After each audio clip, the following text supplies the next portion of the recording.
Hafid, cucu laki-laki dari anak laki-laki jadi Hafid. Cucu Hafid ini itu kosakata bahasa Arab itu sangat banyak luas ya, beda dengan kita bahasa Indonesia. Kok cucu ya cucu main. Tapi kalau kosakata bahasa Arab betul, cucu laki-laki dari anak laki-laki itu namanya Hafid, cucu laki-laki dari anak perempuan namanya Sibti. Disebut Sibti Rasulullah Sallallahu Alaihi Wasallam, cucu dari Rasulullah.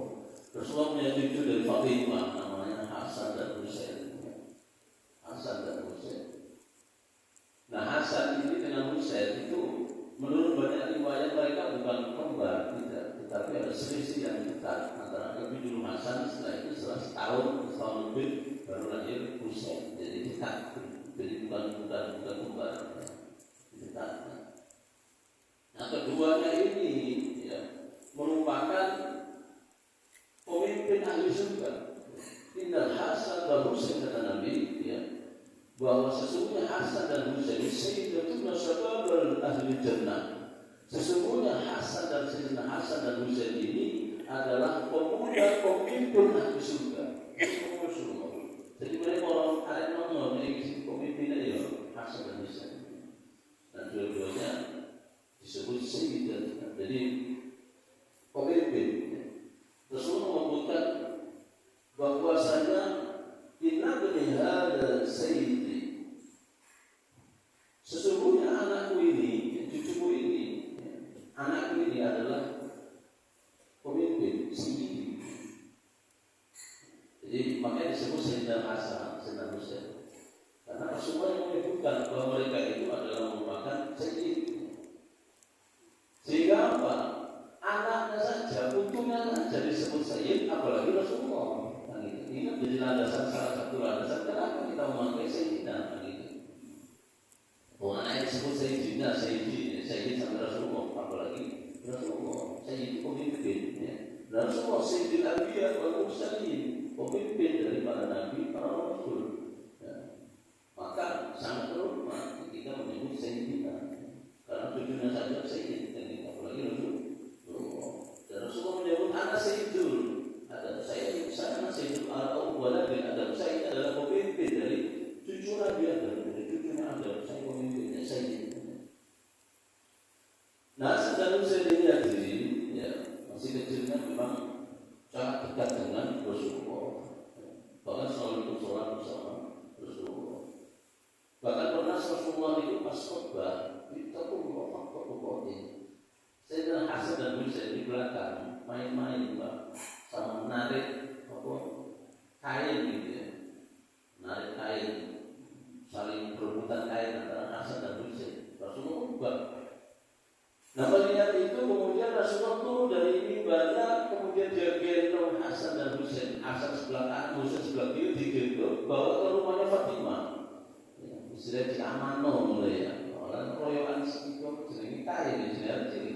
Ya, masih kecil. Amal Rasulullah digendong Pak, digendong turun dari mimbar, digendong bawa ke rumah Fatimah. Setelah menempatkan di rumahnya Fatimah, Rasulullah kemudian naik ke mimbar lagi melanjutkan khutbahnya.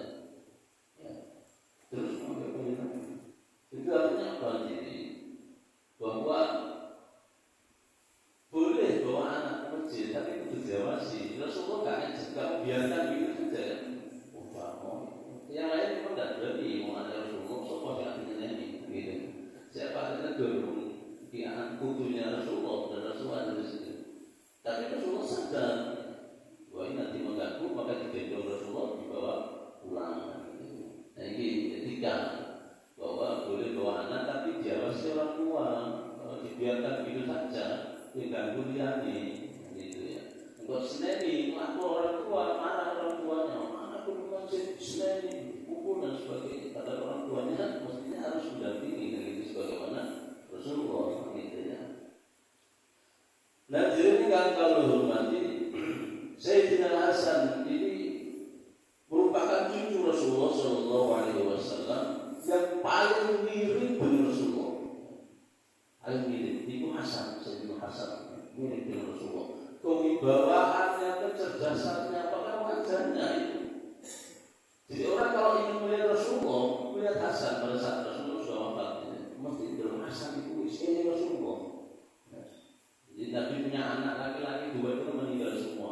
Tapi yang hasan ini justru yang mirip dengan Rasulullah. Jadi dalam segala hal itu mirip. Jadi para sahabat pada saat itu kalau melihat Sayyidina Hasan, ini kanjeng Nabi. Oh, ini persis seperti kanjeng Nabi. Sifatnya, baiknya, ramahnya, tawadhunya itu luar biasa. Sayyidina Hasan. Dari sini Nabi sampai mengatakan bahwa inna ibni hadza sayyid, sesungguhnya cucuku ini adalah merupakan pemimpin. Kemudian Nabi mengatakan wasdullahu bihi baina fi'ataini minal muslimin. Dia nanti yang akan mendamaikan ya, dua kelompok besar di dalam kaum muslimin. Jadi Rasulullah begitu ngomong bahwa sesungguhnya hukum ini Syekh Hasan ini akan mendamaikan dua kelompok besar yang bertikai. Dan ternyata apa yang disampaikan oleh Rasulullah benar.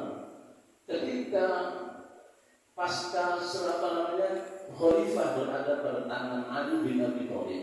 Khalifah itu pertama Abu Bakar, dan Umar, Utsman, Ali. Ketika masa Ali terjadi perpecahan antara Ali dengan Muawiyah, ya, pengikutnya Muawiyah, terjadi perpecahan, sehingga dua kubu ini ya sering bertikai. Nah kemudian setelah Ali, khalifah digantikan oleh Sayyidina Hasan, cucu dari Rasulullah. Ya, setelah selesai Ali, kemudian Hasan yang menjadi khalifah. Nah Hasan ini hanya 6 bulan menjadi khalifah. Dia kemudian mengalah, memberikan takluk kekhalifahan kepada Muawiyah untuk mendamaikan pengikut Ali dengan pengikut Muawiyah. Dia mundur, terus mundur lagi kayak Muawiyah, kemudian akhirnya berdamai. Damailah antara dua pengikut tadi, pengikut Ali, pengikut Muawiyah, akhirnya bersatu. Dan disitulah kemudian timbul kebaikan-kebaikan yang banyak. Ini benar. Hasan sebagaimana disampaikan Nabi, dia akan mendamaikan, ternyata betul. Kemudian Hasan mendamaikan antara pengikut Ali dengan pengikut Muawiyah dengan dia mengundurkan diri. Ini sampai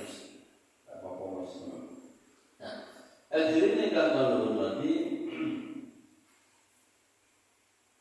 warahmatan bahwa 7 kesayangan disebut dalam hadis ini. Kesayangan Hasan. Kalau Husain itu kan lebih dimuliakan oleh orang-orang Syiah karena melihat tragis meninggalnya Husain. Tapi sebenarnya yang paling ini adalah Hasan gitu ya. Hasan ini yang paling mirip dengan Rasulullah, kemuliaan, sifatnya dan sebagainya adalah Hasan. Tetapi dua-duanya waraihana, cucu kesayangan Rasulullah, ya. Kesayangan Rasulullah Sallallahu Alaihi Wasallam. Raihana, enggak orang sebenarnya jenis Raihan, perempuan Raihana, kesayangan. Itu dari Rasulullah Sallallahu Alaihi Wasallam. Jadi Sayyidina Hasan mengatakan saya hafal. Jadi dia tidak sekedar mengucapkan, dia mengatakan saya hafal. Kalau hadisnya pendek soalnya. Saya disampaikan Nabi pendek, dia mengatakan saya hafal. Dari Rasulullah Sallallahu Alaihi Wasallam, dari Rasulullah Sallallahu Alaihi Wasallam, dak ma yadibuka, dak artinya tinggalkan ma yadibuka, apa yang meragukanmu, ila ma la yadibuka, menuju apa yang tidak meragukan kamu. Bisa singkat ya, tapi maknanya sangat dalam. Di dalam hadis ini kita disuruh tinggalkan keraguan, hal-hal yang meragukan, tinggalkan menuju kepada hal yang tidak meragukan, sehingga kita menjadi tenang, menjadi aman. Ya. Supaya tenang, tinggal yang meragukan. Dalam apa meragukan ibadah? Ya. Ibadah mau. Tapi saya ingin sampaikan dalam kesempatan ini adalah dalam ibadah saja. Hal yang meragukan. Dalam beberapa kasus ya, biar kita mudah memahami. Pertama, saya ingin menyampaikan dalam kasus sholat misalkan ya, sholat ini biar belum panjangan nanti mau dari kasus pertama diri jenengan batal wudunya batal kemudian jenengan mungkin karena ya ngomong-ngomong dan sebagainya, sini komat jenengan langsung sholat. Nah, langsung sholat Allahu Akbar. Setelah sholat, ketika Fatihah sudah jenengan ini, saya ini sudah wudu atau belum? Ragu kan? Ya, ragu jenengan. Ragu, saya ini sudah wudu atau belum? Mikir, kalau saya belum wudu, sholat saya tidak sah. Nek belum wudu berarti sholatnya tidak sah. Kalau saya sudah wudu, sholat saya sah. Karena sahnya sholat syaratnya harus berwudu kan gitu ya. Mikir, waktu ini apa? Nah, saya ini sudah berwudu atau belum? Maka yang menjadi persoalan di sini adalah sahnya sholat. Menjadi persoalan sahnya sholat. Kalau saya sudah wudu sah, tapi kalau saya belum wudu, sholat saya tidak sah. Maka tinggalkan keraguan dengan meninggalkan sholat, wudu dulu.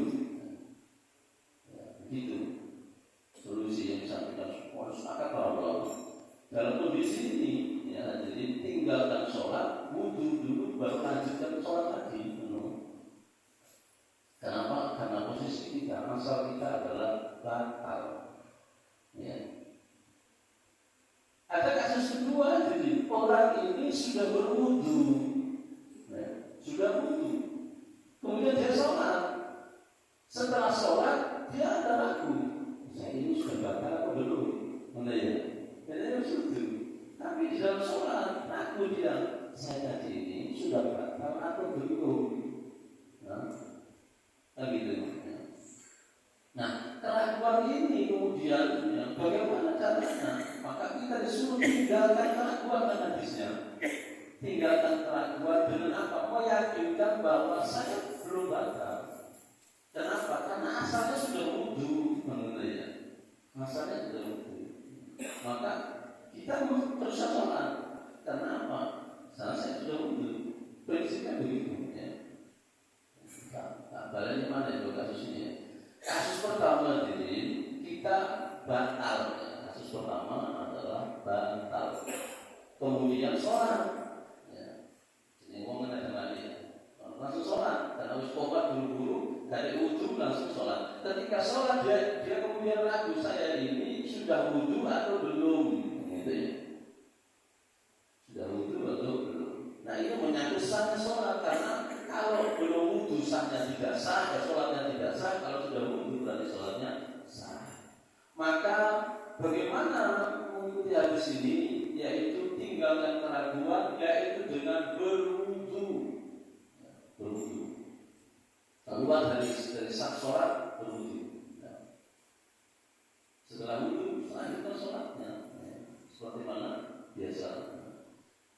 Kasus kedua, orang yang sudah berwudu tetapi ketika sholat dia ragu apakah saya batal atau belum. Ya, saya batal atau tidak. Maka hilangkan keraguan itu dengan meneruskan sholat, meyakini saya sudah wudu, saya belum batal.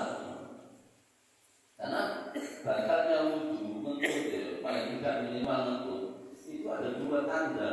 Siji muni, ini kamu abu ini enak, itu sama tak disentuh, ya.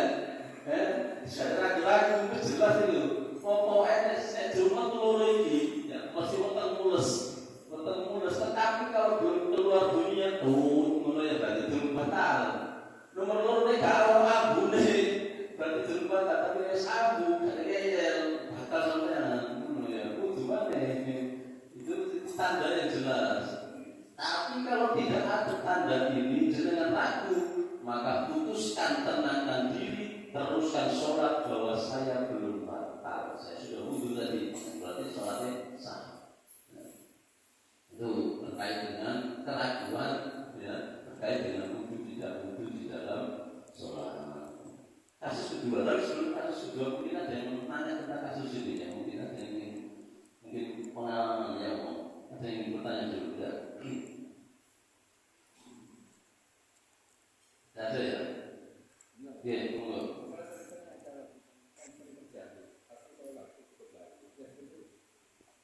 Pelan-pelan aja biar kita kasus mau biar jelas ya.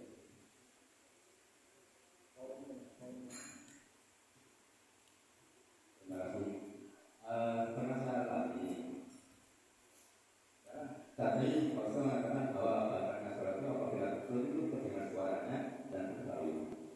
Tapi pada saat itu saat keluar tapi nggak ada bau, nggak ada angin, tapi seperti keluar angin tapi nggak angin itu terbang batal sehingga saya harus duduk kembali.